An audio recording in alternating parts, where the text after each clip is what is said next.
नमस्कार किसान साथियों, मैं हूं धनेश और स्वागत करता हूं आपका कृषक इंडिया कृषक भारत में। साथियों, आप लोगों को पता ही होगा कि अभी देसी मुर्गी का पालन जो है बहुत ही ज़्यादा मात्रा में हो रहा है। सभी किसान साथी देसी मुर्गी का पालन ही करना चाहते हैं क्योंकि यह पालने में बहुत ही आसान है। तो ज़्यादा मात्रा में इसका पालन कर रहे हैं, इसलिए आपको पता ही होगा कि कंपटीशन भी ज़्यादा होगा। तो हम कंपटीशन में किस तरह से बने रहें और किस तरह से हम अपना जो है लाभ कमाते रहें, तो इसके लिए मैं आप लोगों को कुछ पॉइंट बताने वाला हूं। आप ध्यान से सुनिए और अगर इन चीज़ों को आप फॉलो किए तो फिर बिल्कुल आप कंपटीशन में रहेंगे और आप अच्छी ही अर्निंग करेंगे। तो चलिए वीडियो को शुरू करते हैं। किसान साथियों, हमको शुरू से ही सभी चीज़ में बचत करते हुए चलना है। तो इस परिप्रेक्ष्य में हम देखते हैं, सबसे पहले हम जैसे सेट का निर्माण करते हैं तो देसी मुर्गी पालन में आप लोगों को जिस तरह से ब्रॉयलर में सेट का निर्माण करते हैं उस तरह से ना करें। बहुत ही ज़्यादा उसमें तामझाम और ख़र्चा करके उसको फैसिलिटेट करने की ज़रूरत नहीं है। सिंपल बनाएं और अगर आप ऑटोमेटिक बनाना चाहते हैं तो बना भी सकते हैं सभी को, लेकिन अगर आपको शुरुआत करना है तो आप उसको मैनुअल वाला ड्रिंकर फीडर के साथ और बहुत ही ज़्यादा सिंपल तरीके से बना सकते हैं, जैसे कि आपका शेड निर्माण में बहुत ही कम खर्च हो और आपका बचत हो। तो अगर आप शुरू से ही शेड में कम खर्च करते हैं तो फिर आप उसका चिक्स भी ला सकते हैं, बचत पैसे का ज़्यादा चिक्स ला सकते हैं, तो ये फ़ायदा आपको होगा। किसान साथियों, शेड निर्माण के बाद आता है उसमें बिजली वगैरह का फिटिंग और लेबर का खर्च। तो अगर आप नए फार्मर हैं तो एक बात ध्यान रखें दोस्तों, बिजली का जो है खपत जितना आवश्यक है उतना करें। फालतू की बिजली को जला कर न रखें, या तो बोरवेल है तो बेवजह उसमें बोर को न चलाएं। और जैसे कि किसान साथी शुरुआत करते हैं तो बहुत सारा लेबर लगा देते हैं, और जैसे कि 2 लेबर की ज़रूरत है और उसमें 4-5 लगा देते हैं, तो उसमें भी नुकसान होता है। इस चीज़ से आपको बचते हुए चलना है।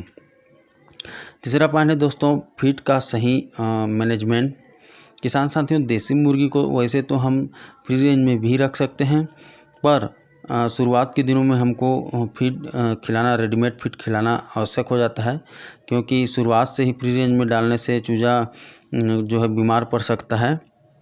तो फीड का सही मैनेजमेंट करें। इसके लिए हमारे वीडियो में जाके देखें कि फीड का किस तरह से फीड खिलाना है, उसके बारे में वीडियो बना हुआ है। तो फीड आपका बचत करते हुए चलेंगे तो ज़्यादा अच्छा रहेगा, क्योंकि ज़्यादा दाना देंगे तो ज़्यादा वेट बढ़ेगा ऐसा नहीं है। जितना उसका खाने का कैपेसिटी है उतना ही खिलाइए तो अच्छा है। ज़्यादा खिलाएंगे तो फिर चिक्स का तबीयत ख़राब होगा। किसान साथियों, चौथा नंबर है स्वस्थ चिक्स को परख कर ही लेना। दोस्तों, हम देखते हैं कि बहुत सारे किसान साथी चिक्स जब लेते हैं तो वो ठगे जाते हैं और उनका चिक्स जो है उसके एडल्ट होते तक वेट ठीक से नहीं पकड़ पाता। तो इस चीज़ को आप ध्यान देंगे, शुरुआत से ही अच्छे चिक्स लें। 40 ग्राम के आसपास का होना चाहिए चिक्स का वज़न। शुरुआत से ही वीक या 20-25 ग्राम का चिक्स ले लिए तो वो वेट गेन करने में बहुत ही ज़्यादा टाइम ले लेगा। तो स्वस्थ चिक्स से ही लें और अच्छे हैचरी से लें। किसान साथियों, अगला पॉइंट है हर रोज़ फार्म में घूमना और निरीक्षण करना। दोस्तों, हम लोग देखते हैं कि बहुत सारे किसान साथी फार्म तो डाल दिए, चिक्स भी डाल दिए और जाकर कुर्सी में बैठ गए और इधर उधर नहीं घूमते हैं फार्म के अंदर में। तो आपको अपने साफ़ सुथरा पैर करके आपको अंदर घुसना है। याद रहे, आपका पैर साफ़ सुथरा होना चाहिए, नहीं तो बीमारी आपके फार्म में घुस जाएगा। तो परमानेंट आप घूमिए, दिन में 2 बार 3 बार आप जितना बार घूम सकते हैं घूमिए और देखिए कोई चिक्स बीमार तो नहीं है, उसमें बीमारी के लक्षण को पहचानिए। और अगर बीमार चिक्स आपको दिखता है तो उसको तुरंत अलग कीजिए और उसका ट्रीटमेंट शुरू कीजिए। किसान साथियों, अगला पॉइंट है बीमारी का इलाज, मेडिसिन और वैक्सीन। तो किसान साथियों, जैसे कि बीमारी हमारे पकड़ में आ गया तो उसको तुरंत इलाज करवाइए।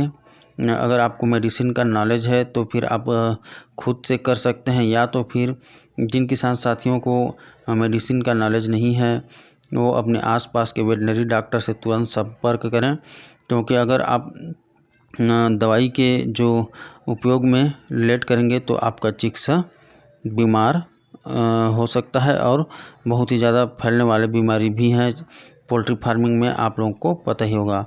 और समय पर वैक्सीनेशन भी करते रहें तो आपका चिकित्सा सही रहेगा। किसान साथियों, अगला पॉइंट है सही समय में बर्ड को सेल करना। आप लोगों को पता है देसी मुर्गी में जो FFG ब्रीड है दोस्तों, वो 3, 3.5, 4 किलो तक का भी पहुंच जाता है।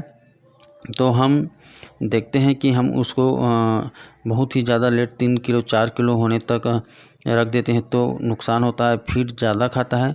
तो हमें उसको कब बेचना है ये मैं आप बताते चलूँ।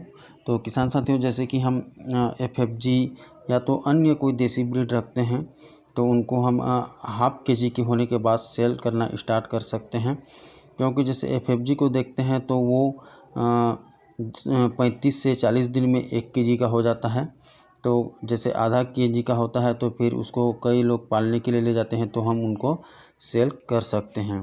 इसके अलावा 1 से 1.5 किलो या 2 किलो तक चिकन के लिए ले जाते हैं तो हम उनको भी दे सकते हैं। जितना जल्दी से जल्दी हो सके उनको हम सेल कर सकते हैं। किसान साथियों, इसके अलावा हमें इसको 3 से 4 KG तक रखने में ज़्यादा फीड खिलाना पड़ेगा, इसलिए आप उससे पहले ही बेच दें तो ज़्यादा अच्छा रहेगा। और अगला पॉइंट है किसान साथियों, इसका मार्केटिंग। किसान साथियों, देसी मुर्गी का मार्केटिंग बहुत ही कठिन है, इसलिए मार्केटिंग के ऊपर आपका एक वीडियो बनाया हूँ, तो उसमें जाकर आप देख लीजिए कि किस तरह से मार्केटिंग करना है। और मार्केटिंग का ज्ञान अगर आपको नहीं होगा तो देसी मुर्गी को सेल करने में बहुत ही ज़्यादा कठिन होगा। तो बिल्कुल मार्केटिंग करिए, आप अपने आसपास के कटर और थोक विक्रेता से मिलिए ताकि आपके मुर्गी को सेल करने में कठिनाई ना हो। तो ठीक है किसान साथियों, आज के लिए बस इतना ही। मिलते हैं फिर अगली वीडियो में, तब तक के लिए जय हिंद, जय भारत।